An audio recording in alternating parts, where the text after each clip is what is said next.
ratito. ¿Ok? Ok. Entonces, vamos a empezar con la asesoría de hoy. Para quienes no me conocen, yo soy Amaury. Y pues lo que vamos a hacer hoy es darles un montón de hints para su guía 6, que es la que deben de estar viendo en la pantalla. Voy a empezar con el problema 1. El problema 1, la verdad, es demasiado largo, nada más les voy a dar las ideas generales, principalmente para el problema D, porque, pues miren, si quieren anotamos el problema F. Este problema es, pues, lo que han estado haciendo, ¿no? Tenemos que especificar el dominio de la función que nos dan, necesitamos especificar las curvas de nivel, también tenemos que ver la gráfica, que si tenemos las curvas de nivel, sacar la gráfica, pues ya es básicamente nada, ¿no? Los puntos donde es continuo, donde existe límite, donde hay límites iterados, o sea, la mayoría de esas cositas ya las saben hacer, ¿no? Por ejemplo, tomemos esta función que es x menos y sobre x más y. Entonces tenemos algo así como f de xy igual a x más y entre x menos y. Lo primero que nos dicen es saca el dominio o calcula el dominio. Y pues como se darán cuenta, bueno, aquí cambié los signos, ¿no? Aquí es x menos y abajo es x más. Y es x menos y aquí abajo es x más. Como se darán cuenta, la única restricción en sí que tenemos que pedir para que esto de aquí no se indetermine, pues es que el denominador sea distinto de cero, ¿no? Eso es básicamente lo que tenemos que pedir. Pues esto es equivalente a decir que x, se abrió esto de aquí, que x es distinto de menos y. O sea que no podemos estar en la identidad. Si ustedes se imaginan el dominio como un subconjunto de R2, o todo R2, mejor, imagínense que es todo R2. Entonces el dominio van a ser todos los puntos del plano menos esa recta x menos y, que es una recta que queda así, ¿no? Como horizontalona. Entonces, bueno, pues pueden escribir el dominio de esta forma, como R2, sin los puntos de quien, bueno, esto mejor no lo pongo, lo voy a poner así como la gráfica de, no, mejor si lo pongo en notación, déjenme hago esto chiquito, si lo voy a poner en notación de, como usando esas cositas, ya le volé un pedacito a esto, pero se lo repongo, creo que no pierdo tanto la práctica. Entonces son los puntos tales que tenemos esta forma, ¿no? X, menos y. Esta es básicamente la gráfica de la función f de x igual a menos y, ¿no? O sea, la menos identidad, si quieren verlo así. Entonces, acá el dominio es muy fácil. Si se dan cuenta, no hubo que hacer mucho. Si, por ejemplo, quieren ver las curvas de nivel, pues igual, ¿no? Para eso también hay trucazo. Toman x menos y entre x más y igual a una cierta constante. Y dependiendo del valor de la constante, pues van analizando la cosa, ¿no? Si aquí multiplicamos, entonces va a quedar como x menos y igual a k por x más k por y, ¿no? Y de aquí pueden despejar a y, ¿no? O sea, pueden decir, dejen de nuevo todo esto chiquito, pueden despejar a y con eso ya van a tener una forma, pues, general de cómo se ven las curvas de nivel. Entonces, si por ejemplo aquí despejamos y, voy a intentar hacerlo de un solo golpe. Esto de aquí es igual a x por k más 1 entre, pues, k más 1, ¿no? Sí, paso la y a sumando, factorizo el k más 1 y lo paso dividiendo. Pues sí. Entonces, resulta que si no despejé, no, ya sé que me salió mal, ya sé que me salió mal. Aquí tengo que poner un menos, chicos, ustedes no cometan ese error. Ustedes sí aprendan a sumar desde un inicio, ¿no? Porque este es 1 menos, o sea, este lo tengo que pasar al otro lado, es lo que estoy haciendo. Entonces aquí ahorita va a quedar, bueno, voy a ponerle así, menos k más 1. ¿Sí? 1 menos k. Perdón, ya parezco nuevo, oigan. Voy a quitar este menos. Y aquí va a ser 1 menos k. Así es como queda esto, olvídenlo, esto no es cierto. Entonces, si se dan cuenta, esto de aquí es un factor, solamente es un factor de una recta. O sea, tienen x por 1 menos k entre k más 1. Aquí obviamente lo que tienen que tener cuidado es que, por ejemplo, k sea distinto de menos 1. Eso es lo que se tiene que cumplir siempre. Si k es igual a menos 1, tenemos muchos problemas. Pero de ahí en fuera esto representa una recta. Entonces las curvas de nivel para esta chunche de aquí son rectas. ¿Ok? ¿Hay alguna duda? ¿Alguien está hablando? ¿No? Están muy callados, pero pues, está bien. Yo también ando callado en mis clases casi siempre. Entonces, si no hay alguna duda, estas básicamente son las curvas de nivel, ¿no? Y hasta aquí todo padre, o sea, les digo, en general, hacer este problema, pues es muy sencillo, ¿no? La gráfica, ¿ustedes cómo se imaginan la gráfica si las curvas de nivel son rectas? Pues bueno, para eso van a tener que analizar este factorcito K, que estaba en la página anterior, y ya que analizaron el factorcito K, pues tienen que checar, ¿no? Primero, este 1 menos K entre K más 1, que es un número entre 0 y 1, es un número mayor que 1, es un número que es negativo, pues eso va a depender de K. Entonces aquí se lo voy a poner como a rojito. Consideren los casos de K. O sea, tienen que, por ejemplo, considerar cuando K es mayor que 0, cuando K es menor que 0, cuando K es igual a 0. Todos estos casos, considérenlos. Aguas con esto de aquí, porque si K es igual a menos 1, entonces, pues, sustitúyanlo, despejen y me dicen qué se encuentran. También se van a encontrar una especie de recta, pero pues bueno, sacar las curvas de niveles de estas chunches en general no son tan complicadas. Voy a ir haciendo a la par el problema de arriba para que vean cuál es la dificultad, porque pues esta función de aquí, la función de ya no está tan trivial, ¿no? Por ejemplo, vamos a analizar su dominio. Eso debería ser relativamente sencillo, ¿no? Tenemos f de xy igual a xy a la xy.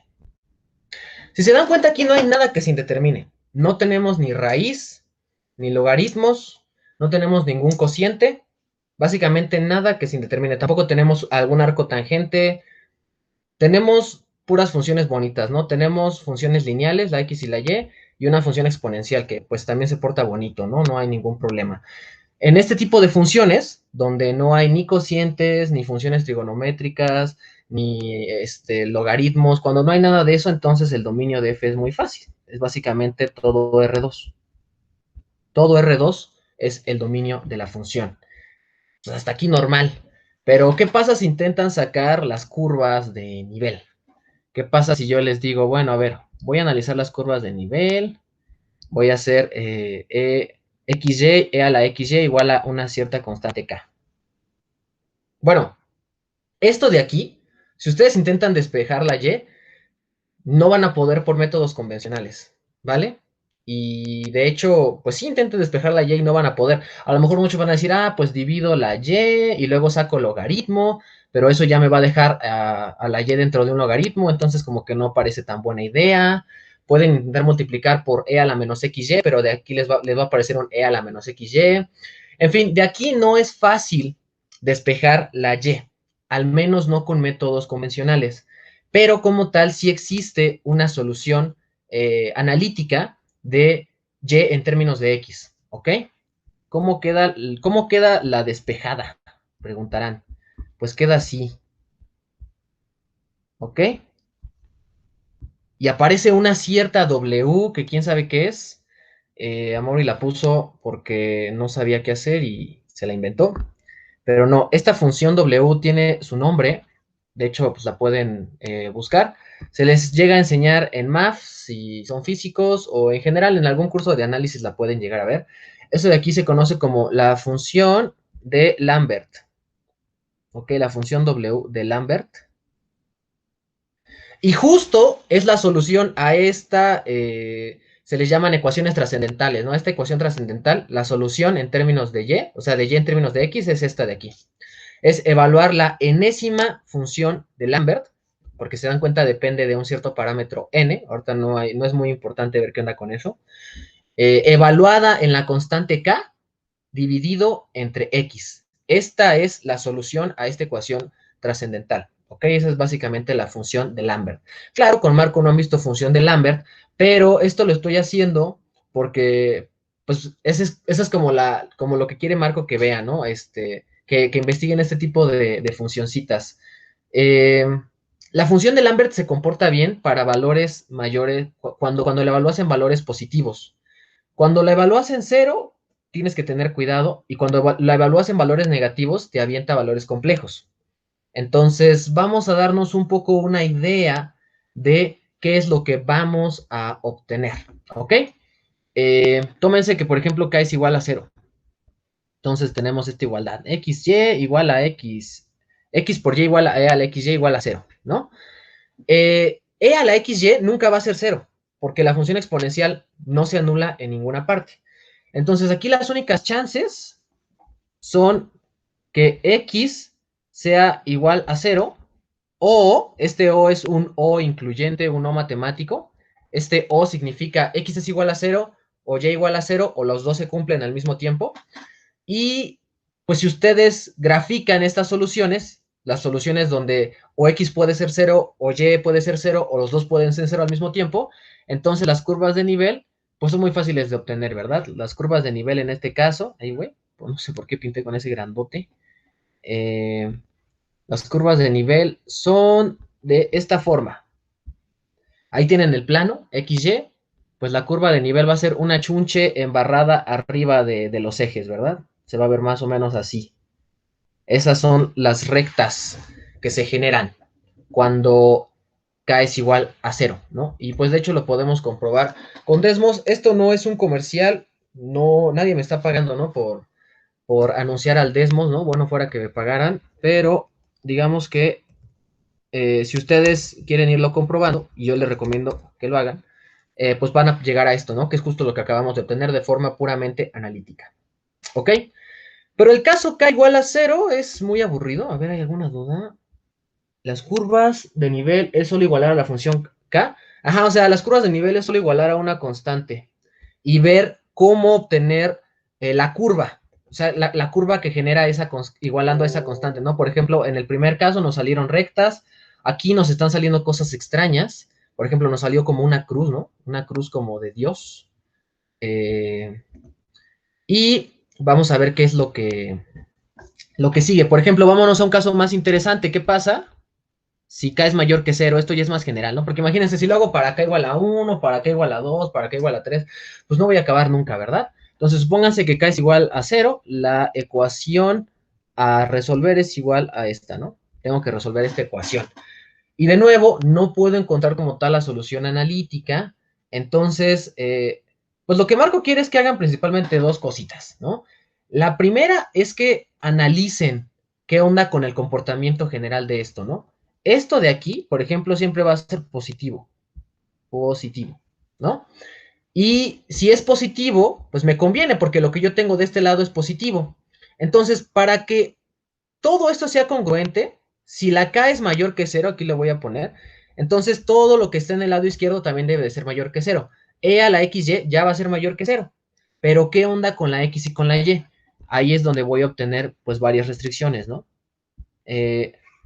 Las restricciones son las siguientes, ¿no? Tengo dos casos. Puede ser que X sea positiva, Y sea positiva, o de nuevo quiere decir que pues como que pasa este caso o el otro, ¿no? No pueden pasar los dos al mismo tiempo. X es menor que cero y Y es menor que cero.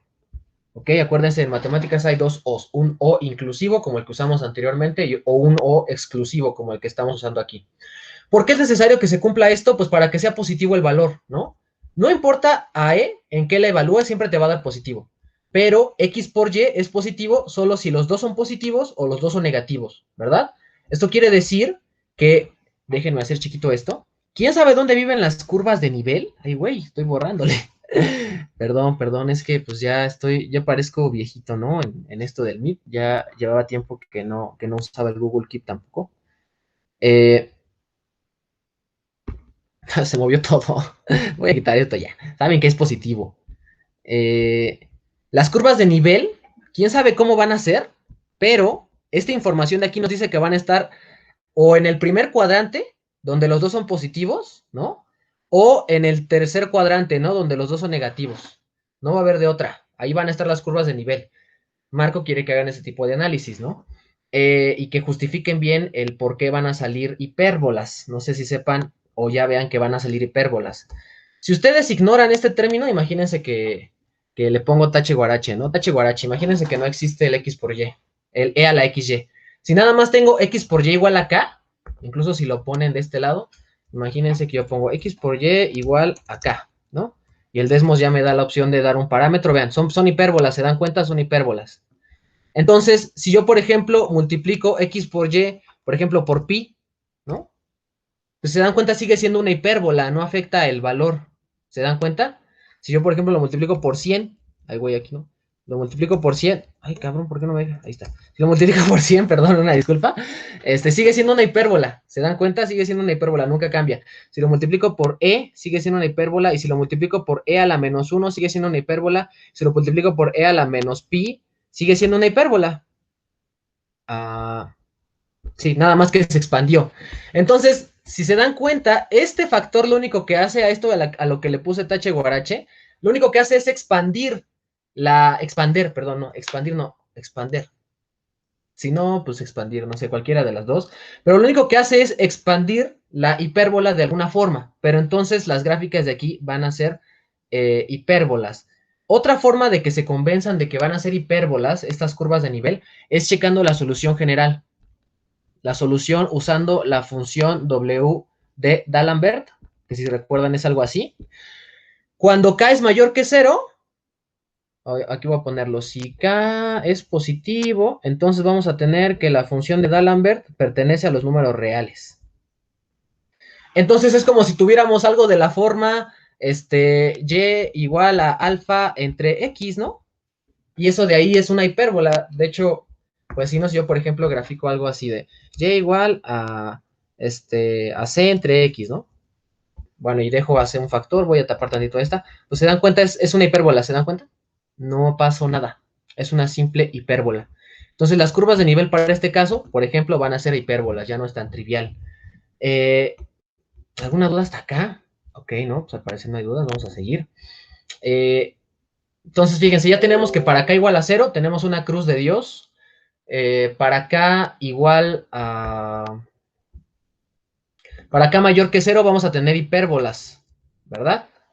Entonces, pues, ¿cuál es el chiste o qué es lo que sigue? Pues ver qué pasa en el caso negativo, ¿no? Aquí antes de seguir quiero que vean algo. Si se dan cuenta... Ay, güey, perdón.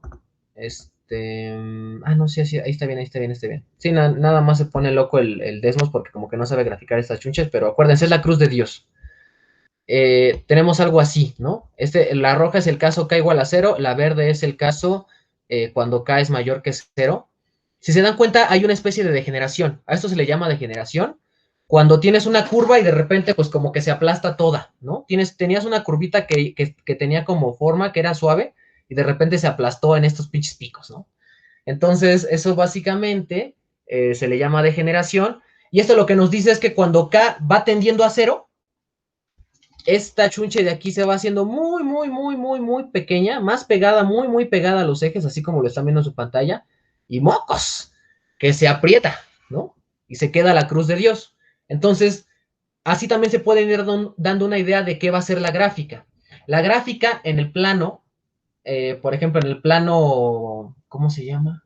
En el plano z igual a 0, van a tener la cruz de Dios, y conforme vayan subiendo, pues van teniendo hipérbolas. Entonces, pues va a ser una especie de silla de montar, ¿no? ¿Cuáles son las curvas de nivel de la función que me genera hipérbolas? Pues es una silla de montar, ¿no?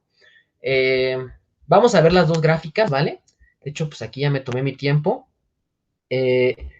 Bueno, antes de hacer las gráficas, nomás les voy a enseñar el caso negativo. Les digo ahorita, por ejemplo, me gustaría más ver lo de los límites, Este tipo de análisis ya lo están haciendo, pero los límites son más tramposos. Entonces, ahorita nada más voy a ver el caso negativo. Les digo que esto nada más es para darles hints, ¿no?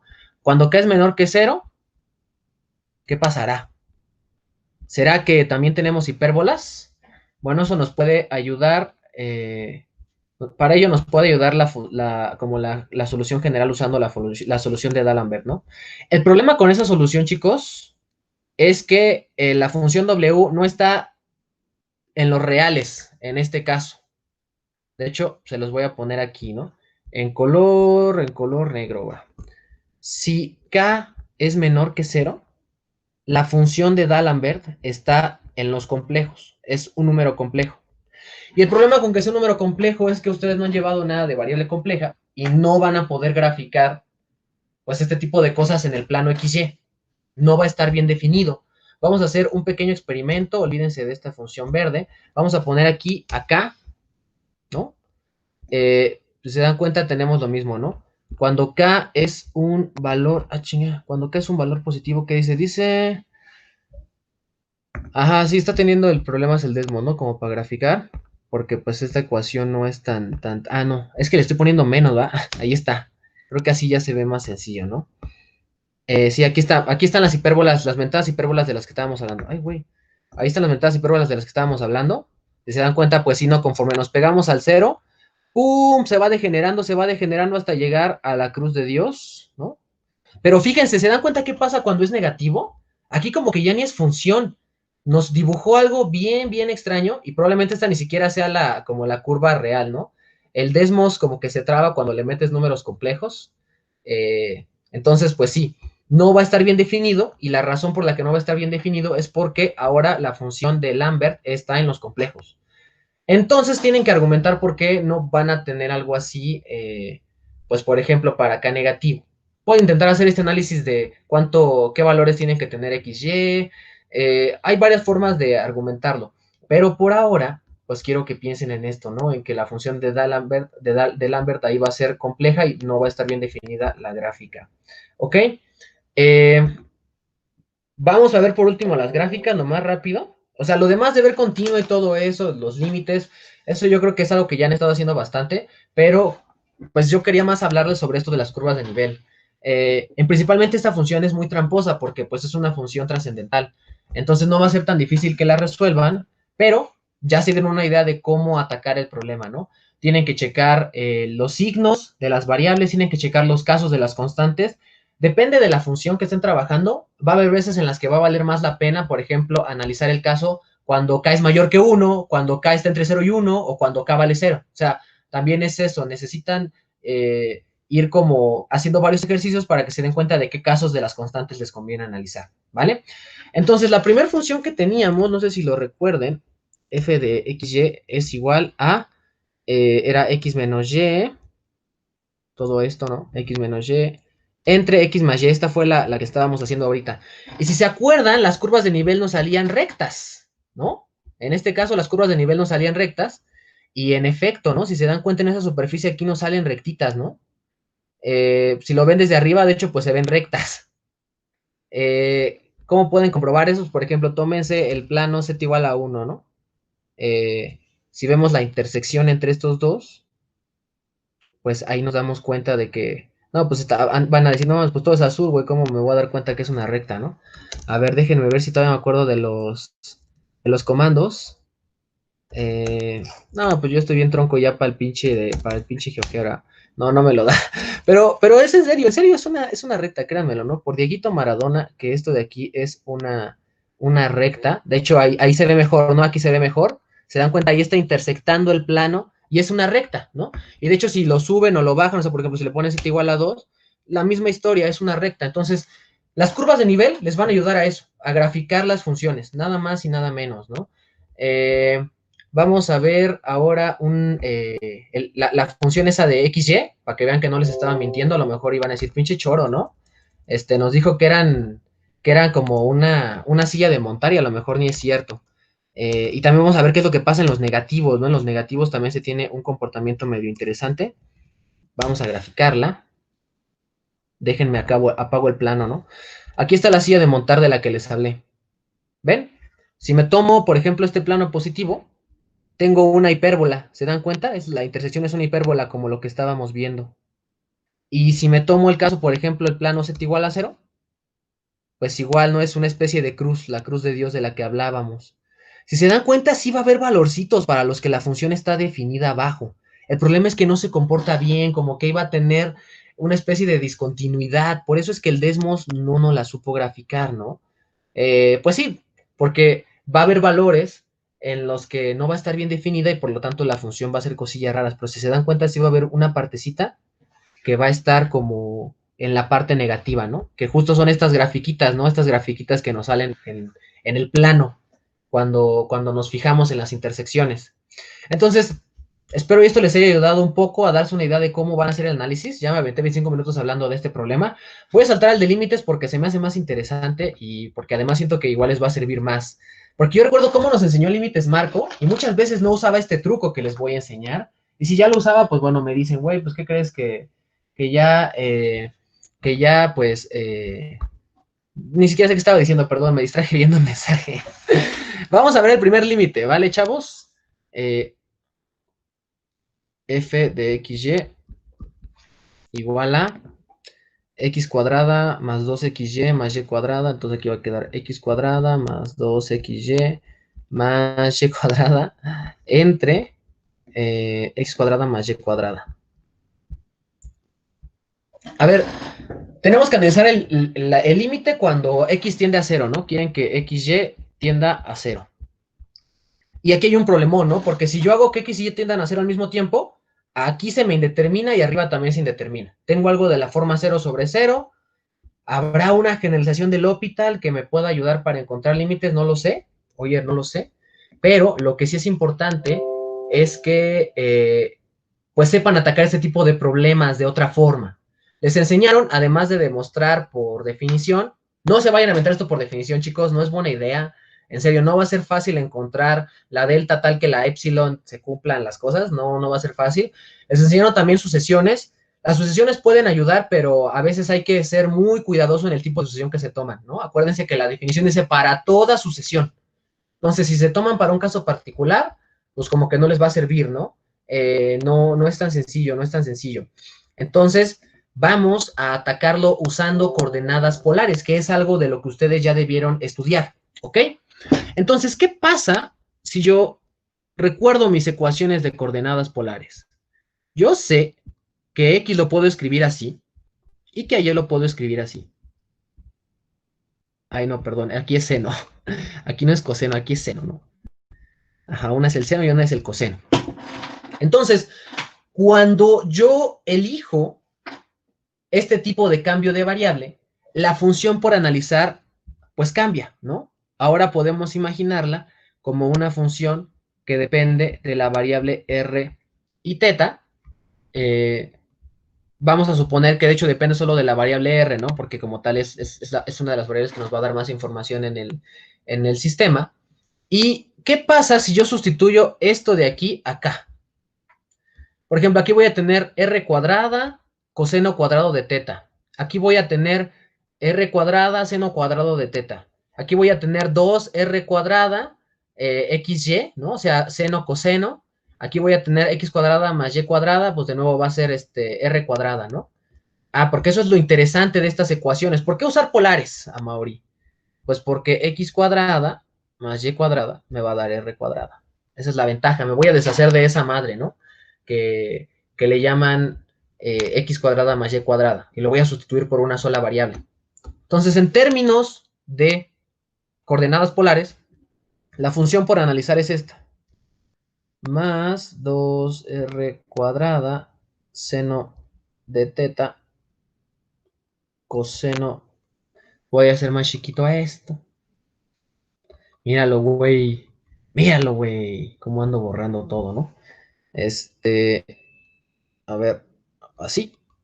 Eso creo que no moví nada más. Y miren el pinche coseno todo feo, ¿no? Si no entienden algo de mi letra, díganmelo, la verdad. Yo no tomé el kinder, ¿no? Como verán. Ok. Así queda. Chale, sí me quedó bien colera el coseno. No digan si lo intento escribir bien, ¿no? Porque si, imagínense para quienes no estén en la clase, ¿no? Seno coseno, ¿no? Y si se dan cuenta aquí se me cancela la r cuadrada, bueno, puedo factorizar, ¿no? La r cuadrada y se me cancela. Y al final me va a quedar algo de la forma f de r igual a, bueno, abajo se canceló la r cuadrada, ya no hay nada, va a quedar 1 más 2 seno de teta coseno de teta. ¿Ok? Simplificamos la función usando coordenadas polares. Qué interesante. Pero a mí no me interesa la función, güey. A mí me interesa el límite, ¿no? Entonces, acuérdense que el límite es cuando x y y tiende a 0. Ahí voy, aquí no es una teta, aquí es un cero, perdón. Es cuando, puta madre, ¿por qué le pongo la teta? ¿Qué necio? Ahí está, es un cero. Y acuérdense que aquí teníamos que x es igual a r coseno de teta y y es igual a r seno de teta. Entonces, cuando x y y tienden a cero, coseno de teta lo único que hace es un ángulo. Multiplica, es un valor, coseno de teta es un valor que va a estar entre menos 1 y 1. Seno de teta va a ser lo mismo. Y como tal, lo que me interesa es cuando x y y tienden a cero. Entonces, cuando x y y tienden al vector cero, entonces r también tiende a cero. Entonces, si yo quiero transformar el límite, lo único que tengo que hacer es hacer que r tienda a cero y sustituir la expresión que depende de r y de teta, ¿no? Entonces voy a hacerlo aquí, ¿no? Así medio chafa, ¿no? El límite cuando x y y tienden al cero de x cuadrada más 2xy más y cuadrada. Aquí abajo va a quedar x cuadrada más y cuadrada. Esto de aquí es igual en coordenadas polares o es equivalente, no sé cómo quieran verlo. Estamos calculando el mismo número, solamente visto con un diferente sistema de coordenadas, ¿no? Eso de aquí es igual al límite cuando r tiende a 0 ¿de quién? De 1 más 2. Bueno, ¿cuánto es 2 coseno seno? Es seno de 2 teta, ¿no? Entonces tenemos seno de 2 teta. Si se dan cuenta, este límite como tal no depende de R. Entonces, ya sabemos su valor, porque nosotros ya pasamos cálculo 1. Y esto de aquí vale 1 más seno de 2 teta. Ahora, si se dan cuenta, nos queda el valor en términos de teta. Y eso es un problema, porque si yo me escojo diferentes ángulos, voy a tener diferentes valores. ¿Sí se dan cuenta? Escojo, por ejemplo, teta igual a 0, me va a dar 1, porque seno de 0 es 0. Si escojo teta igual a pi medios, por ejemplo, me va a dar seno de pi es menos 1, entonces me va a dar 0. Si pongo teta igual a 0, me da 1. Y si pongo teta igual a pi medios, me da 0. Entonces ya encontré que la función, el límite, depende de un cierto parámetro. Si yo cambio ese parámetro, cambia el valor. Por lo tanto, el límite no existe. Qué fácil, ¿no? Pudimos usar coordenadas polares toda la vida y pues así es básicamente como salen la mayoría de los problemas, chavos, ¿no? Bueno, este de aquí, del C está chistosón.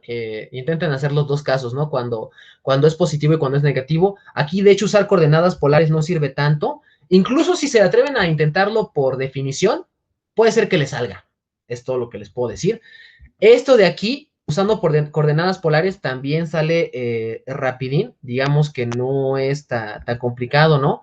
Les va a aparecer por ahí cúbicos, términos cúbicos, ¿no? Pero al final, es más, bueno, ahorita si quieren hablo más sobre esto, ¿no? ¿Hay alguna duda hasta aquí? ¿Cómo son los límites iterados? Los límites iterados. Voy a hacer una pausa de lo que estaba haciendo para ver lo de los límites iterados, ¿vale? Los límites iterados son de esta forma. Son límites que se van a estudiar mucho cuando estudien integral el semestre que viene. De hecho, de esto consiste o de esto van las integrales, ¿no? De hacer límites iterados, ¿no? Por ejemplo, supongo que yo tengo e a la xy, ¿no? Ese es un límite iterado. Es más, déjenme quitar el igual. Eh, el otro límite iterado es nada más cambiar las variables, ¿no? O sea, primero hago que y tienda a 0. En este límite de arriba, ¿qué hago primero? Hago que y tienda a y0 y ya que está evaluado, ya que está resuelta la parte de y, entonces ahora evalúo cuando x tiende a 0. Y el otro límite iterado, pues es básicamente lo mismo, pero al revés, ¿no? Primero hago que la función tienda en x, o sea, hago que x tienda a x0 en la cierta función. Y lo que quiere Marco es ver si pasa esto, si pasa la igualdad. En esta función, por ejemplo, sí pasa. Y de hecho, en general, en cualquier función continua va a pasar. Porque, si se dan cuenta, por ejemplo, si yo hago el límite cuando y tiende a y0 de e a la xy, pues no es nada más y nada menos que e a la x por y0. No hay nada más. La x es una especie de constante, no cuenta al momento de que yo calculo el límite. Y luego, cuando calcule el límite cuando x tiende a x0, me va a dar e a la x0, y0, ese y0 ya lo tenía de límite anterior. Entonces, si quieren, se los pongo aquí a un ladito, ¿no? El resultado de este límite, en ambos casos, va a ser igual a e a la x0, y0. Y aquí también, ¿no? E a la x0, y0. Es decir, en este caso, los límites iterados sí son iguales. Sí se va a valer eso. Esto no siempre se vale. Va a haber funciones, por ejemplo, con discontinuidad, en los que un límite iterado, por ejemplo, puede valer 1, en los que otro límite iterado puede valer menos 1. Por eso es que Marco primero les pide que analicen la continuidad. Si la función es continua, no se preocupen. Ahí los límites iterados siempre van a conmutar. No va a haber problemas. Pero si la función es discontinua, aguas, porque no siempre los límites iterados conmutan. Si son físicos y ya empezaron a integrar como locos, a lo mejor pueden ver este trucazo de que intercambien los límites, las integrales. Si tienen integral de x, integral de y, lo cambian por integral de y, integral de x. Detrás de ese trucazo están los límites iterados. El problema es que no siempre se cumple, ¿vale?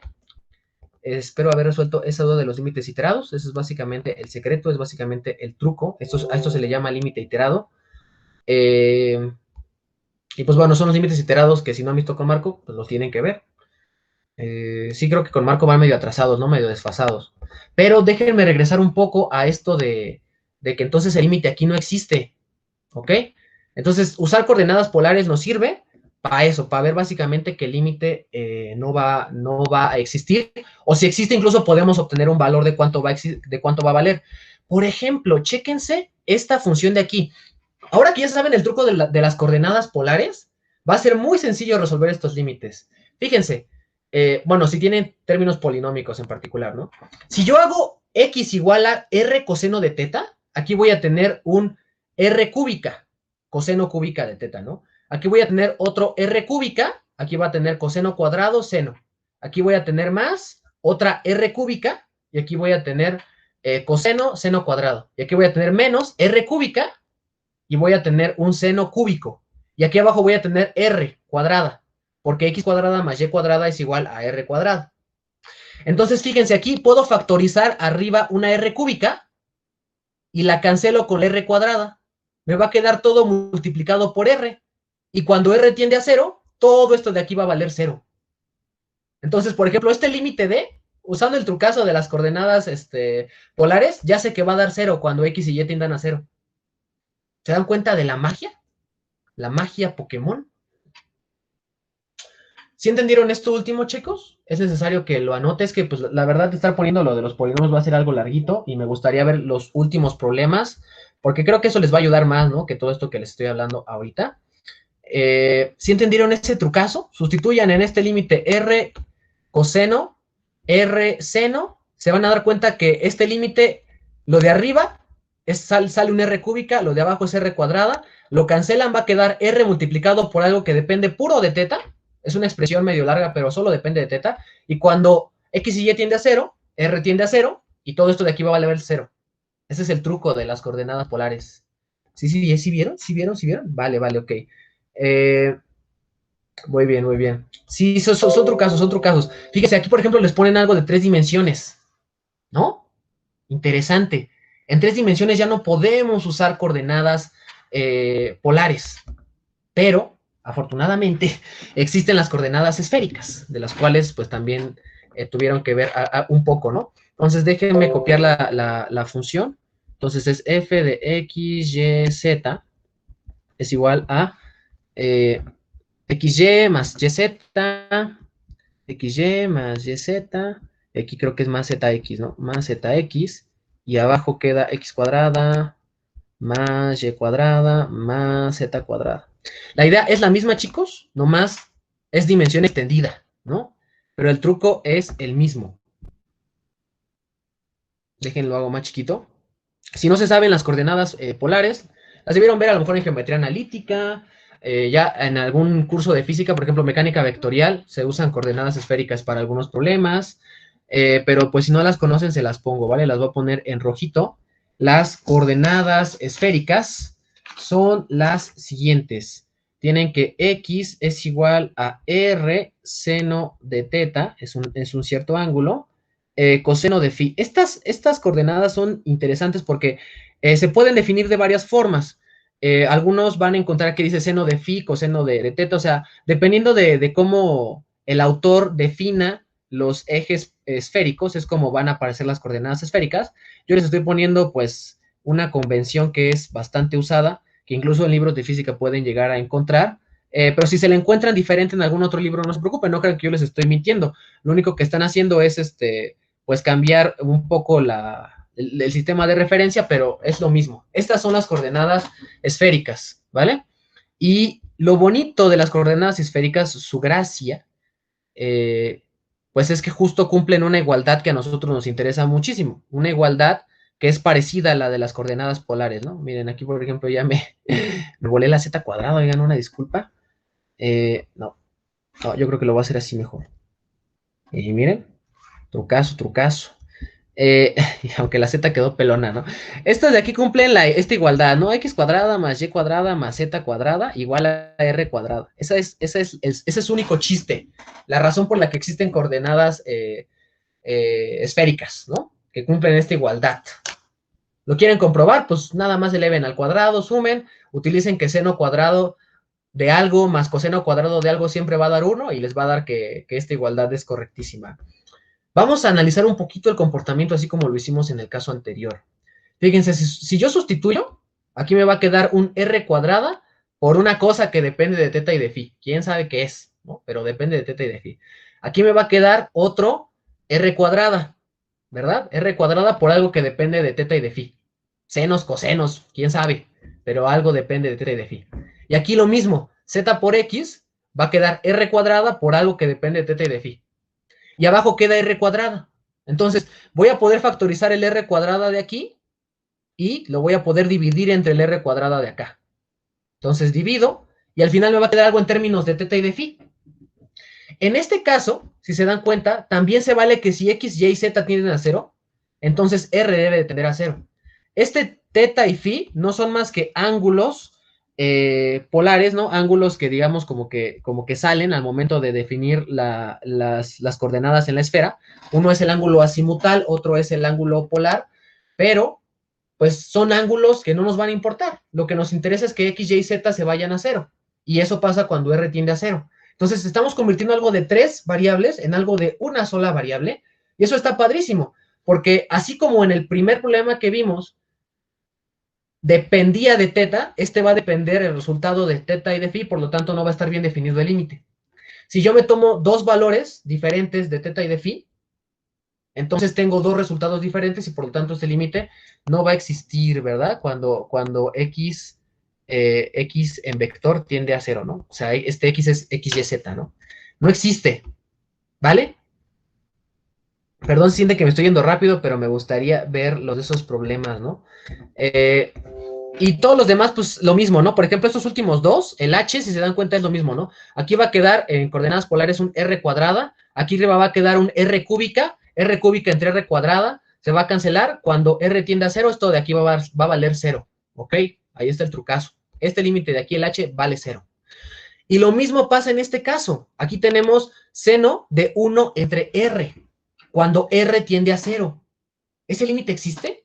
¿Se acuerdan de cuál era la gráfica de seno de 1 entre r cuadrada? Porque además queda r cuadrada. Si no, se la refresco un poco. A ver, vamos a ver. Bueno, voy a poner x, ¿no? ¿no? No importa cómo se llame la variable. Al final hay que ver el comportamiento, ¿no? ¿Existirá límite aquí cuando tiende a 0? No, ¿verdad? No va a existir. Acuérdense, aquí hay oscilaciones infinitas y no va a existir el límite. ¿Ok? Entonces, por lo tanto, este límite tampoco existe. Pero tienen que argumentarlo. Si se dan cuenta, el truco aquí es, tienen un límite de varias dimensiones, redúzcanlo a un límite de una sola dimensión, y de límites de una dimensión, pues ya saben todo, ¿no? Llevaron cálculo 1 y ya lo saben todo. Entonces, ese es básicamente el trucazo para este problema. Voy a pasarme a los problemas que siguen, a los últimos problemas, porque pues esto es básicamente todo lo que hay de los trucos que les quería enseñar, ¿no? Que si las curvas de nivel para graficar, que si los límites y usar coordenadas esféricas y coordenadas polares. Pero ahora vamos a un problema un poco más interesante, que de hecho a mí me parece un problema muy, muy bonito. que es el problema 8. Y de hecho, estos tres problemas de aquí sí van a ser, bueno, principalmente el 8 y el 9 sí los voy a resolver completos. En los otros como que nada más les di una idea, ¿no? Pero el 8 y el 9 sí están planeados para responderse completos. El 10 y el 11 les voy a dar ideas que les van a ayudar mucho. Entonces vamos al problema 8, ¿ok? Entonces el problema 8 lo que nos dice es que tenemos que probar un sí y solo sí. Tenemos que, por hipótesis, si la parcial de x es igual a la parcial de y, en todo punto de un conjunto abierto D, entonces va a existir una cierta función derivable, tal que f de xy es igual a g de x más y para todo xy que pertenece a D. Eso de ahí no se ve tan fácil de demostrar. Vamos a ver el regreso. El regreso dice, si existe g derivable, tal que f de xy es igual a g de xy, entonces las parciales son iguales en todo punto del conjunto abierto. Eso es más fácil, fíjense. Vamos a hacer primero el regreso. Entonces, este es el regreso del problema 8. Por hipótesis, existe una función g tal que f de... Esta no es una t, perdón, pero pues sí escribo medio gacho, ¿no? Existe una función g tal que f de xy es igual a g de x más y, ¿no? Y lo que tengo que probar es que las parciales de f son iguales. Pero eso ya es hacer pues a la chita, ya no hay mucho que hacer. Fíjense, la parcial de f, aquí perdón, voy a escribir más bonito, ¿no? Aquí queda la parcial de f respecto de x. Fíjense, escribo mejor con el dedo, aunque seguramente ven cómo mi cámara se mueve, ¿no? Es que esto de aquí es como que tiene para escribir en la pantalla, ¿no? Entonces esto de aquí es parcial de g respecto de x. Por regla de la cadena, esto es parcial de g respecto de x. Por lo de adentro, pues es básicamente la derivada de x respecto de x, esto es igual a 1, entonces queda la parcial de g respecto de x. ¿Ok? No hay nada más, ¿no? Y de hecho lo mismo va a pasar con la parcial de y. A ver si lo estoy haciendo bien. La derivada de eso por la derivada de esto. Pues sí, va a dar 1. Ok, sí lo estoy haciendo bien. Ok, déjenme hago esto chiquito. Lo mismo va a pasar con las parciales de respecto de y, ¿no? Parcial de f respecto de y es igual a parcial de g respecto de x. De y, perdón. Así, ¿por qué le puse respecto de x de nuevo? Aquí respecto de y. ¿Vale? Parcial de g respecto de y por 1 por parcial de g respecto de x. ¿Sí están entendiendo lo que estoy haciendo? O sea, esto de aquí es una función que depende de x más y. De hecho, pues si quieren verlo más claro, sí, mejor para que lo vean mejor, z háganlo igual a x más y. Entonces, esta es g de z, entonces tiene que quedarles así. Voy a hacer más chiquito esto. Estoy usando regla de la cadena. No sé si ese tema ya lo vieron con Marco. Creo que no, ¿verdad? Van medio atrasaditos con lo de derivada. Pero esto es puramente regla de la cadena. Y si se acuerdan de la regla de la cadena en una dimensión, seguramente se van a acordar en 2 dimensiones, ¿no? Entonces, aquí le voy a quitar la dependencia en x. Aquí voy a poner parcial de z. Y aquí voy a multiplicar por la parcial de z respecto de x. Ay, güey. Si escribo bien gacho. Aquí va por la parcial de z respecto de x, y esto aquí es igual a. Y aquí va a multiplicar por la parcial de z respecto de y, y esto es igual a. Ay, güey, ya puse muchos iguales de este lado, ¿no? Aquí nada más es un igual, ¿no? Y la parcial de z respecto de x, pues si se dan cuenta es nada más 1, ¿no? Aquí voy a tener un 1. No hay nada extraño, ¿no? Es como si derivara una recta y ya es una constante. Igual cuando derivo aquí, pues de nuevo voy a tener lo mismo, ¿no? Voy a tener parcial de z respecto de y es 1. Entonces, si se dan cuenta, estas parciales de aquí no son nada más y nada menos que pues las parciales de g, ¿no? ¿Será que estas parciales sean iguales? Eso es lo que se tiene que probar, ¿no? Pues vamos a dejar en pausa el regreso y vámonos a la ida, ¿vale? Ahorita voy a intentar argumentar esta igualdad que se dio aquí. La ida es mucho más interesante porque de hecho lo que Marco les propone, sin decírselos, es un problema de ecuaciones diferenciales parciales, ¿no? Lo que tienen ustedes es esto, que la derivada de x menos la derivada de y es igual a cero, ¿ok? Tienen que la resta de estas dos parciales, por hipótesis, es igual a cero. Eso es lo que saben por hipótesis. ¿Cómo demuestran que existe la función g? Pues analizando geométricamente. De hecho, Marco aquí les dice, interpreten geométricamente. Interpretar geométricamente es bastante interesante. Esto que voy a hacer es resolver una ecuación diferencial usando algo que se llama método de características, que van a estudiar si llevan ecuaciones diferenciales parciales, ¿no? Y Marco se los enseña desde cálculo 3, qué ofertón, ¿no? Entonces yo puedo imaginar esto de aquí como el gradiente de f punto el vector 1, menos 1. Y esto de aquí es igual a 0. ¿Sí se dan cuenta por qué? A lo mejor aquí es importante que recuerden quién es el gradiente. El gradiente de aquí es la parcial de f respecto de x, la parcial de f respecto de y. Y lo único que estoy haciendo es producto punto con este vector y obtengo la igualdad de arriba. ¿Se dan cuenta? Gradiente de f punto 1, menos 1 es igual a 0. Esa es básicamente la igualdad que tengo arriba. Interpretar geométricamente aquí está padre porque no sé si ya lo vieron o no, pero cuando esto se cumple, significa que f, la función f, es constante en las líneas paralelas al vector director 1, menos 1. ¿Ok? Entonces esto lo voy a poner así, ¿no? Como en signos de admiración, ¿no? F es constante en rectas paralelas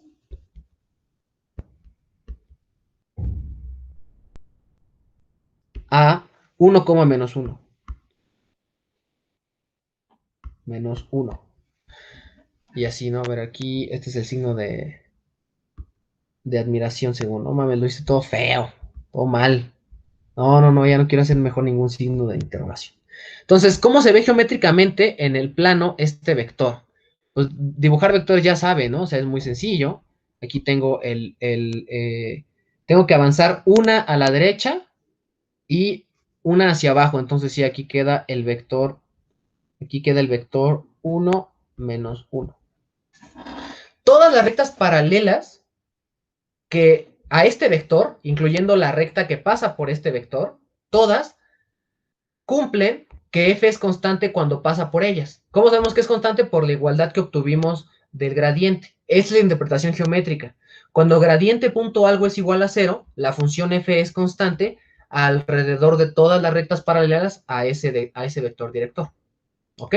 Si no lo han visto, no se preocupen, lo van a ver con el marco, pero es importante que lo tengan en cuenta para este problema. ¿Por qué? Porque hay una recta en particular que nos va a interesar, ¿no? En general, voy a dibujar varias rectitas, ¿no? Por ejemplo, imagínense que tenemos la recta verde, ¿no? Tenemos una recta verde que pasa por ese vector.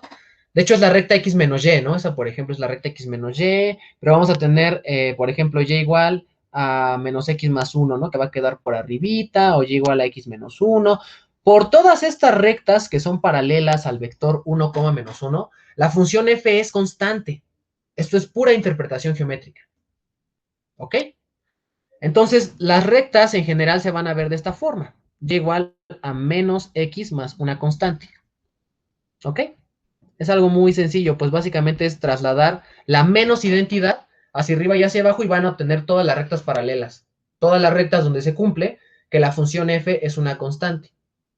Si yo paso sumando la x, me queda la condición de que x más y es igual a una constante. ¿No? Entonces, tengo la respuesta. Ya sé cómo van a ser las funciones que en general cumplan esta ecuación diferencial, ¿no? Van a ser de esta forma. Y aquí lo puedo poner. Déjenme, hago chiquito esto de aquí que puse. Lo voy a hacer aquí. Y le voy a poner como en rojito, ¿no? Para que lo recuerden. Le voy a poner así como la solución general. Uy, ese nos apagó la pantalla, ¿no? Déjenme general.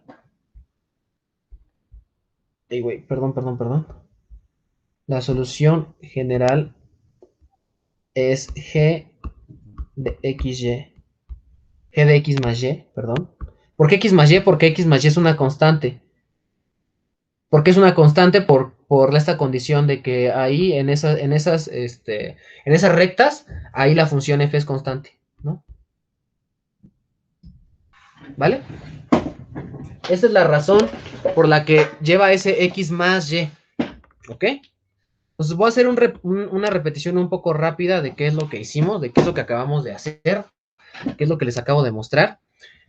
Reescribimos la igualdad que nos dan por hipótesis. Escribo parcial de f respecto a x menos parcial de f respecto a y igual a 0. Y reescribo eso en términos del gradiente. Tengo que el gradiente punto del vector 1, menos 1 es igual a 0. La interpretación geométrica de esto de aquí, si no la han visto, la van a ver con Marco, es que la f es constante en rectas paralelas a 1, menos 1. Todas las rectas paralelas a 1, menos 1 tienen esta forma. Y igual a menos x más c. Y en general, x más y igual a c. La solución general a esta ecuación diferencial, a esta igualdad de las parciales que tenemos al inicio, es entonces g de x más y. Es cualquier función que dependa de x más y. ¿Por qué? Porque como en esas rectas la función f es constante, las parciales pues valen 0. No importa si son respecto a x o respecto a y. Y por lo tanto se va a cumplir la igualdad de la ecuación diferencial. Este método de aquí, si quieren estudiarlo más a fondo, se llama método de las características y sirve para resolver ecuaciones diferenciales. No todas, pero para resolver algunas. Y de hecho son ecuaciones diferenciales parciales, ¿ok? Si les suenan por ahí, pues pueden asociarlo a eso. Entonces, esa es básicamente la ida, ¿no? Ya demostré que existe una función g tal que f de x y es igual a g de x más y. Sobre esa recta todas las funciones, f es constante y por lo tanto las parciales van a ser iguales, ¿no? Ahora, ¿qué onda con esto? Si yo por hipótesis tengo que g f de x y es igual a g de x más y, entonces puedo sacar las derivadas parciales y de nuevo, estas derivadas parciales deben conmutar pues por el simple hecho de que pues pueden tomarse g en particular una función tal que las integrales, que las parciales conmuten, ¿no? Esa última parte está más truculenta, pero bueno, sí les sirvió un poco, sí les ayudó. Les digo, si todavía no entienden ese significado geométrico, no se preocupen, pero sí se usa el gradiente, ¿vale? Esa es la idea, usar el gradiente y así es como llegan a que existe esta función g. Y al revés tienen que usar regla de la cadena y en general decir eso, ¿no? Argumentar por qué las parciales de g sí deben conmutar. Y eso va a hacer que las parciales respecto a f también conmuten. Sí, no, opiniones. ¿Podrías explicar la igualdad de las derivadas parciales son iguales por fin? Claro, esto de aquí.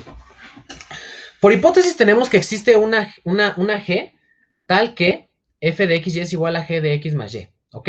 Voy a llamar a esa variable x más y z y voy a sacar las parciales respecto de f. La parcial de f respecto de x es parcial de g respecto de z por la parcial de z respecto de x más la parcial de g respecto de...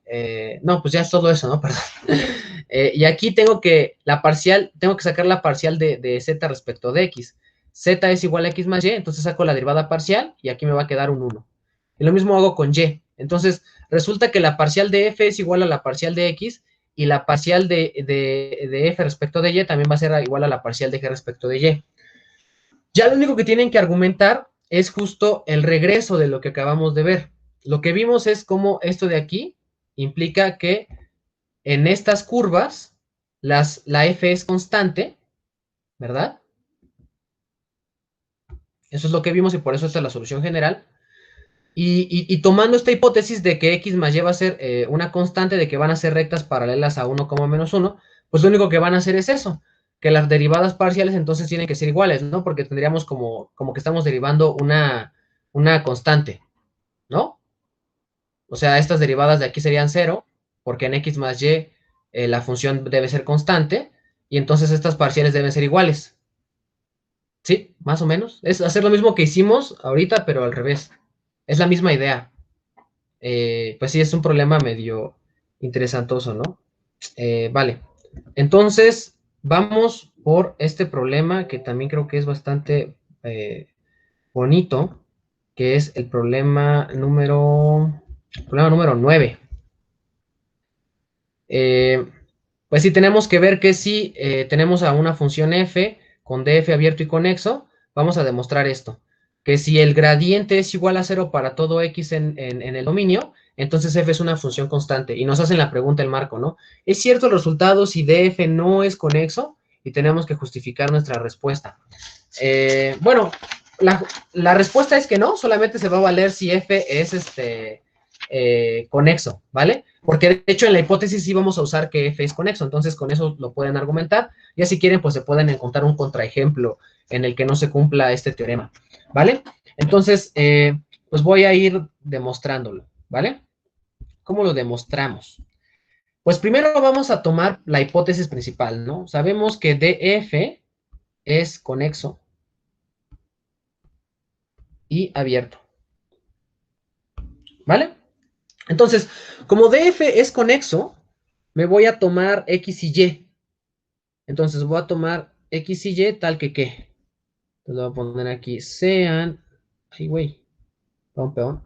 Ahí está, sean x, y en el conjunto tal que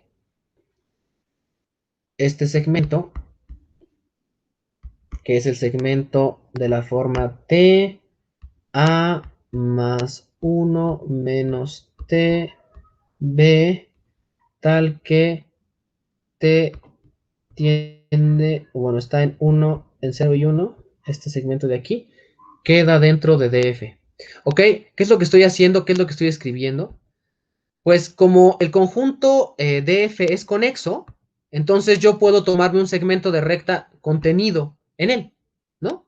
Eso es lo que cumplen los conjuntos conexos, que están hechos de un solo pedazo. Aquí también faltó una de F, ¿no?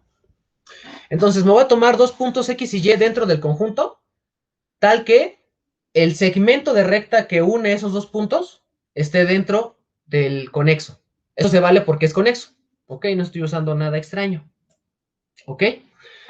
No sé si ya hayan visto el teorema del valor medio para derivadas, pero aquí es algo que se utiliza, ¿ok?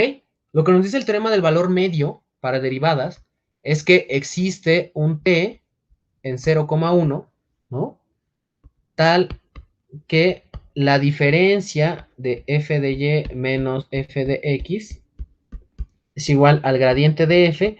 En este caso, vamos a evaluarlo sobre la recta, sobre el segmento de recta que tenemos. Entonces vamos a ponerle t0 por y menos x. Déjenme hacer esto chiquito, ¿no? Porque, pues sí, todavía falta poner otro pedazo. Entonces tenemos que esta diferencia tiene que multiplicarse por y menos x.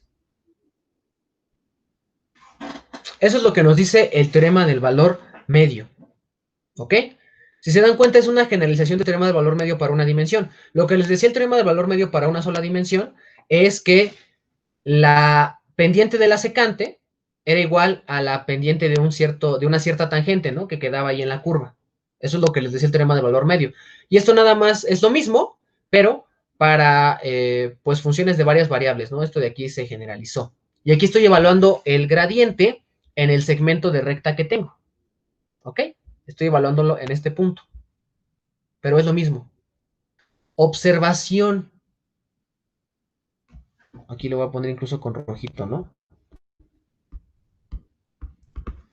Desde aquí ya podemos ir usando la hipótesis, porque por hipótesis el gradiente de f en cualquier punto dentro de esta madre vale 0. Entonces todo esto de aquí va a valer 0. ¿Ok? Parece que no hice nada, pero espérense, porque ahí viene la parte buena, la parte donde volvemos a usar la conexidad. Vamos a tomarnos dos puntos arbitrarios, ¿no? En el dominio, ¿vale? Y vamos a unirlos con un polígono. Los unimos con un polígono. Con una poligonal suena mejor, ¿no? Con una poligonal. Una poligonal, pues simplemente son un montón de puntitos que los vamos a ir juntando, como si fuéramos siguiendo un caminito, y vamos a llegar del punto A al punto B, ¿no? Por la poligonal x1, aquí voy a ponerle igual a Bueno, aquí si quieren les pongo más puntos, ¿no? Les voy a poner, por ejemplo, el x2, ¿no? Aquí está x2, nos vamos, aquí queda xk menos 1, y aquí queda xk igual a b. ¿Ok? Lo que estoy diciendo es que vamos a tener una poligonal. Aquí tenemos el punto A, aquí tenemos el punto B. Y quién sabe cómo va a ir recorriendo la poligonal, pero el chiste es que va a unir al punto A y al punto B. Estos son los puntos que representan la poligonal, ¿no? Como los puntitos que vamos uniendo. Entonces, tomamos dos puntos A y B en el dominio de F y los unimos con esta poligonal. ¿Ok? Entonces, vamos ahora a usar la hipótesis. ¿Qué es lo que nos dice el teorema del valor medio? Bueno, el teorema del valor medio aplicado a el intervalo, entonces vamos a decirlo, ¿no? Como por el teorema del valor medio en el intervalo, porque pues, el teorema del valor medio nos dice que lo podemos hacer en un solo intervalo. En este caso podemos aplicarlo en general a los intervalos de la forma xj menos 1, xj, donde j pertenece al 2, así hasta el k, ¿no? Ok, es básicamente los puntos de la poligonal.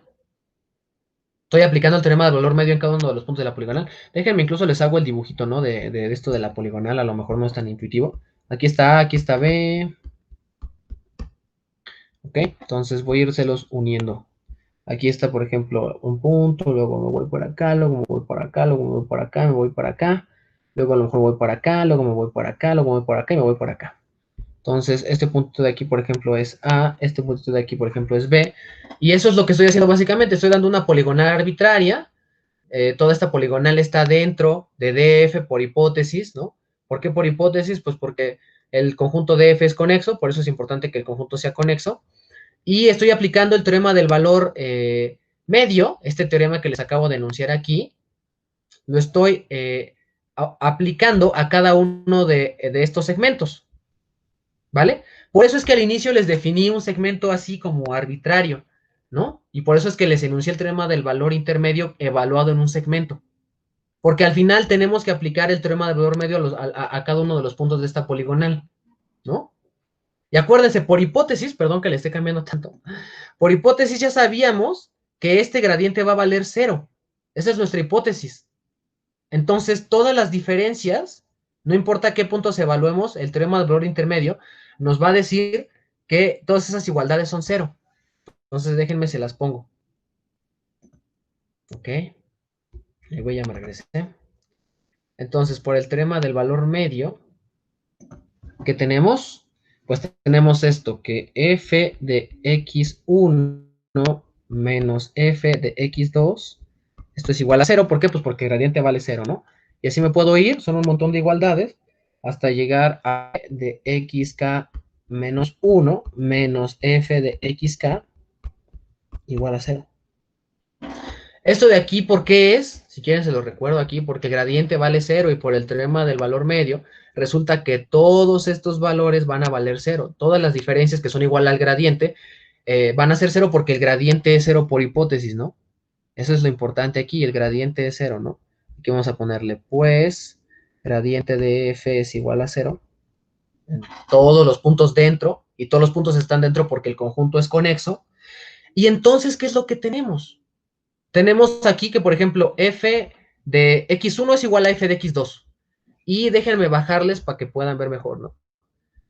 Aquí vamos a tener abajo otra igualdad, ¿no? Que se va a parecer mucho a estas que acabo de poner. Esta igualdad va a ser algo así como f de x2 menos f de x3 es igual a 0. Entonces voy a tener que f de x1 es igual a f de x2, pero f de x2 es igual a f de x3, y f de x3 va a ser igual a f de x4, y así me voy a ir hasta que f de xk menos 1 es igual a f de xk, ¿no? Acuérdense, eso es importante, que este x1 es A y que esta xk es B. Entonces, estoy encontrando, lo voy a anotar aquí, esto implica que f de x1 es igual a f de x2, y esto así me puedo ir, ¿no? Hasta f de xk, ¿no? Por lo tanto, ya puedo decir que F es constante, ¿verdad? Estoy encontrando toda una regioncita del espacio donde F es constante. ¿Por qué puedo decir que es constante? Porque A y B son arbitrarios. Pues A, B son arbitrarios. No les pedí nada de esos puntos. No les pedí que estén en la frontera, que en el interior, que en el exterior. Simplemente son puntos arbitrarios.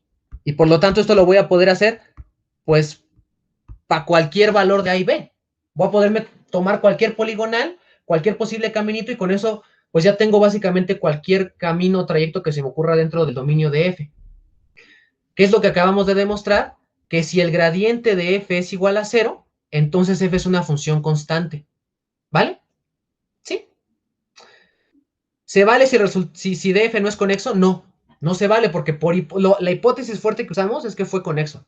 Si no fuera conexo, por ejemplo, el caminito este que escogimos la poligonal se nos pudo haber salido y entonces ya no se vale el teorema para ese caso. ¿Ok? De tarea se les puede, por ejemplo, quedar buscar algún ejemplo donde no se cumpla esto, donde no se valga esta igualdad. ¿Ok? Entonces, ¿qué usamos para este problema? Teorema del valor medio y la hipótesis de que el gradiente sea cero. Eso fue todo lo que usamos, ¿no? ¿Sí? ¿Alguna pregunta? ¿Algo que les gustaría mencionar? Bueno, vamos a mencionar nada más cositas ya respecto a los últimos dos problemitas, ¿no? Eh, pues sí, ya es algo tardecito. Entonces, ¿qué es lo que les traigo respecto a los otros dos problemitas? Pues bueno, principalmente consejos, ¿no? Truquitos e intuición geométrica. El problema 10 dice que si tenemos una función de R2 a R, tal que df es un conjunto convexo y compacto con interior no vacío, y además el gradiente en cada punto de la frontera apunta hacia el interior, entonces tenemos que probar que f debe de alcanzar máximo en el interior de df. Entonces voy a hacerles dibujo de qué es lo que nos están diciendo, ¿no? Entonces, ¿qué tipo es el conjunto que estamos trabajando? Es un conjunto convexo y compacto con interior no vacío. Un conjunto convexo es, por ejemplo, algo así. Un conjunto donde si yo me tomo dos puntos, el segmento quede dentro de esos dos puntos, ¿vale? Por ejemplo, un conjunto que no es convexo, pues podría ser el frijol. El frijol, si yo me tomo dos puntos, puedo generarme un segmento que quede afuera. Entonces, este es el tipo de conjunto en el que estamos trabajando. Un conjunto convexo, ¿no? Y además nos dicen que es compacto. Compacto en Rn significa que es cerrado y acotado, ¿ok? Entonces, esto es en Rn, ¿eh? En general no se vale. Compacto, como es Rn, sí, solo sí es cerrado y acotado. ¿Ok? Entonces, como es compacto, es cerrado y acotado, es decir, contiene su frontera y además no se sale, o sea, está encerrado en una cierta región del espacio. Y la otra hipótesis que nos dan es que en cada uno de los puntos de la frontera, que todos los puntos de la frontera están dentro del conjunto porque es un conjunto cerrado, se cumple que el gradiente apunta hacia el interior. ¿Cómo se ve esto? Pues se los voy a poner, por ejemplo, con color verdecito, ¿no? Yo me voy a parar en la frontera y es más, si quieren se los pongo con un poquito más grande, ahí está. Y el vector va a apuntar hacia adentro, ¿ok? Esto es a lo que se refiere con que va a apuntar hacia su interior. Entonces, pues sí, intuitivamente, si en todos los puntos de la frontera se vale esto, en algún punto del interior se debe de alcanzar el máximo.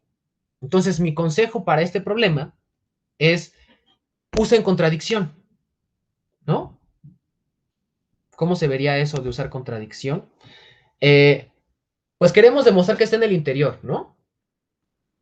Y acuérdense que hay una especie de partición del espacio en base a un solo conjunto. Un punto, si tú tienes un conjunto arbitrario, el punto puede estar en el interior del conjunto, en la frontera del conjunto o en el exterior del conjunto. ¿Están de acuerdo? Entonces, como primer nota, prueben que o argumenten que x0, y0 no puede pertenecer al exterior del dominio. Esto tiene que ver con la convexidad. ¿Ok? Entonces, muestren que ese punto donde se alcanza el máximo no puede estar en el exterior. Y la otra nota, le voy a poner nota 2, ¿Qué pasa si suponen que está en la frontera? Entonces, pueden poner sí, x0, y0. X0 y y0 es el punto donde se alcanza el máximo, ¿vale? Está en la frontera del dominio. Vamos a ver esto geométricamente rapidísimo. Me voy a regresar tantito. Si tenemos que nuestro punto está aquí en la frontera, supongan que en este punto negrito que acabo de poner, ahí se alcanza el máximo. Argumenten por qué es contradicción o qué contradicción llegan. Aquí en este punto, si suponemos que ahí se alcanza el máximo, también por hipótesis tenemos que el gradiente apunta hacia adentro. Y acuérdense que el gradiente, su significado geométrico, no sé si ya lo han visto, no creo que apenas estaban viendo eso, ¿verdad? El significado geométrico del gradiente es que apunta en la dirección de máximo crecimiento, ¿ok? Entonces, será una contradicción alcanzar máximo y a la vez estar en la dirección de máximo crecimiento. Suena que sí, ¿verdad? Y de hecho sí va a ser una contradicción. Entonces, argumenten esas dos cosas. Ya les di la intuición geométrica. La nota 1 es, prueben que x0, y0 no puede estar en el exterior. Y, de nuevo, lleguen a una contradicción, ¿no? Suponiendo que x y y está en la frontera. ¿Ok? Esos son básicamente los dos hints. Si demuestran esto, pues entonces no le queda otra al punto más que estar en el interior del dominio. Y con eso ya acabaron el problema. ¿Vale? Entonces, en este problema la idea es usar contradicción. Ya nomás para acabar, ¿no? Porque pues sí, también ya supongo que ya están cansaditos. Vamos al punto extra, rápido, rápido, rápido. Construyan un procedimiento para obtener el plano tangente a la gráfica f en x0, y0 mediante sucesiones de planos. Se trata de obtener un procedimiento similar al caso que obtenemos a la tangente a la gráfica de una función en un punto mediante rectas secantes. Ok. Y también se justifiquen que con su procedimiento en efecto se tiene el plano tangente. Venga, venga, venga. Este problema hay muchas formas de hacerlo, ¿vale? Pero lo que yo les aconsejo es que pues no se metan a estudiar más cosas que cosas de cálculo 1, ¿ok? Vamos a recordar un poquito cómo era esto de las secantes y las tangentes, ¿no? Yo tengo, por ejemplo, una función, supongan que este es x, esta es la variable z, voy a tener una función así, por ejemplo, ¿no? Entonces, yo, por ejemplo, quiero encontrar la recta tangente en este punto, ¿no? Lo voy a poner de rojito. Quiero encontrar la recta tangente en este punto y voy a empezar usando este punto. Entonces, lo que yo hacía era considerar esta recta secante primero, ¿no? Ahí me pasé, ¿no? Luego lo que iba haciendo para formar mi sucesión de secantes, pues era ir haciendo cada vez más pequeña la diferencia, ¿no? O sea, ir acercando esta diferencia sobre el eje Z, hacerla cada vez más pequeña, y lo que obtenía, pues eran rectas secantes, ¿no? Aquí, por ejemplo, puedo hacer esta, ¿no? El chiste es que siempre, siempre iban haciendo esto, ¿no? Perdón por los dibujos feos, pero el chiste es que siempre iban así generando rectas secantes.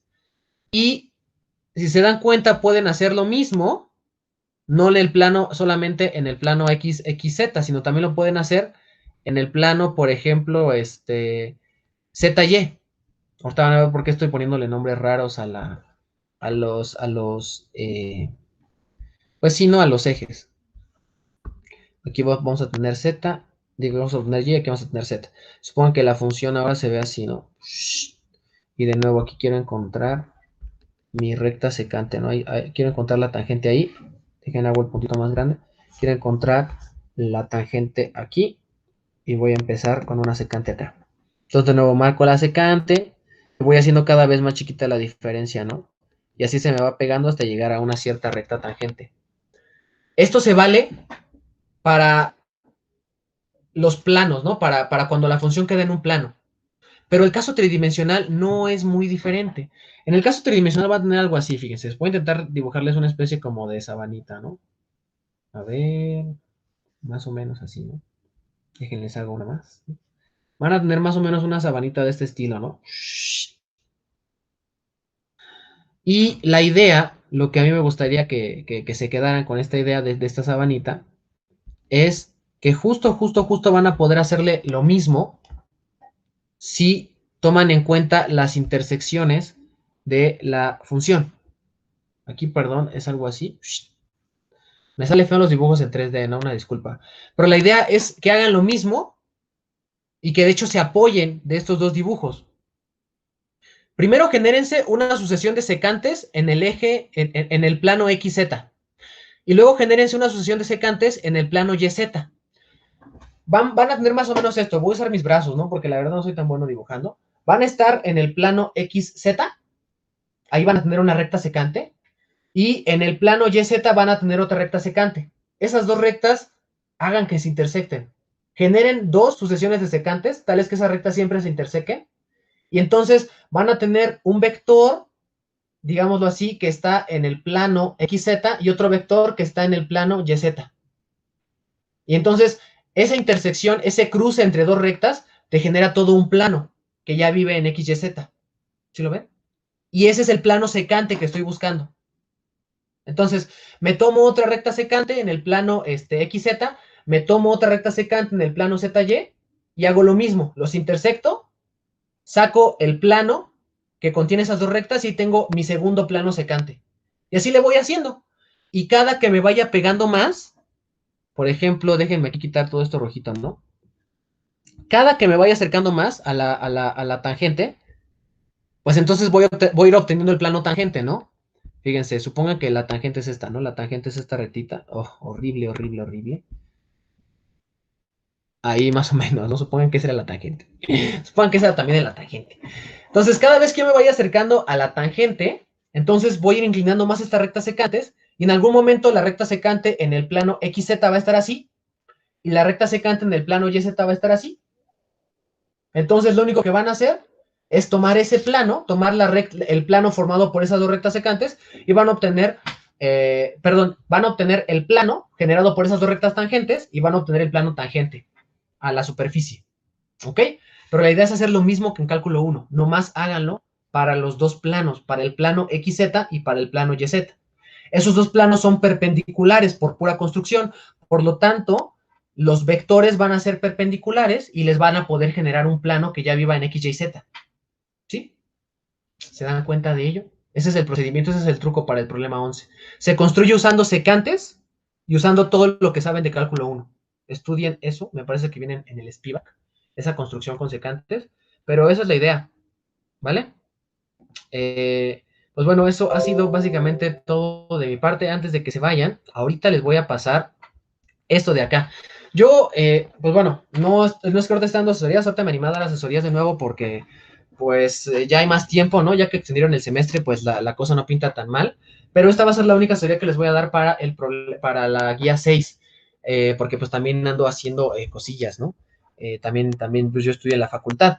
Entonces, les voy a dejar como material para que estudien esta página de aquí. Ahorita se las voy a mandar. Lo que me gustó de esta página que descubrí hace poquito es que, pues de entrada trae todos los temas que están viendo. O sea, por ejemplo, aquí están viendo pues cosas correctas con funciones paramétricas, ¿no? Pero si, por ejemplo, quieren ir a lo que están viendo ahorita, que son, por ejemplo, cosas de límite y continuidad, cosas que tienen que ver con planos tangentes, con la recta de la cadena, todo eso les van a dar explicaciones muy bonitas y además vienen ejemplos con solución, ¿no? O sea, por ejemplo, yo aquí le pongo en mostrar solución y ahí viene la solución explicada, les dan gráficas para que vean mejor qué es lo que están haciendo, en fin, es una chulada, ¿no? También me gustó porque los conceptos los explican más de forma intuitiva, ¿no? Por ejemplo, aquí está la explicación de las curvas de nivel y usan una montañita, ¿no? Usan una montañita para estudiar las curvas de nivel. Esta es una montaña real, obviamente, ¿no? Y pues sí, si se dan cuenta, viene muy, muy bien explicado. Las definiciones, si se dan cuenta, son formales. Por ejemplo, vean, aquí, por ejemplo, viene lo que usé, ¿no? La definición de una curva de nivel es que f de x y es igual a una constante, ¿no? Es eso. Entonces, justo eso es lo que me gustaría que checara, ¿no? Y pueden llegar a estudiar temas más atrás o temas más adelantados, pero pues se las voy a pasar para que la chequen, ¿vale? De aquí hay un montón de ejercicios para resolver. Los que traen numerito azul ya están resueltos. Entonces yo creo que les puede servir muchísimo, muchísimo para estudiar, ¿no? Aquí, no solo aquí se acaba, ¿no? Por ejemplo, si están viendo lo de la derivada direccional o lo de máximos y mínimos, viene de todo aquí. Es literal un libro en línea. En este libro creo que no existía cuando yo tomé cálculo 3, si no lo hubiera encontrado seguramente. Pero pues bueno, entonces al ratito se los paso para que chequen todo, ¿vale? Pues bueno, eso sería todo de mi parte, voy a dejar de grabar. Esta clase al rato se va a subir. De hecho, espero y pues sí les haya como servido, ¿no? Entonces dejo de presentar. Chale, sí, ya parezco viejito porque no me acuerdo de cómo dejar de grabar. Pues nada, le doy al botón de grabar, de tener grabación.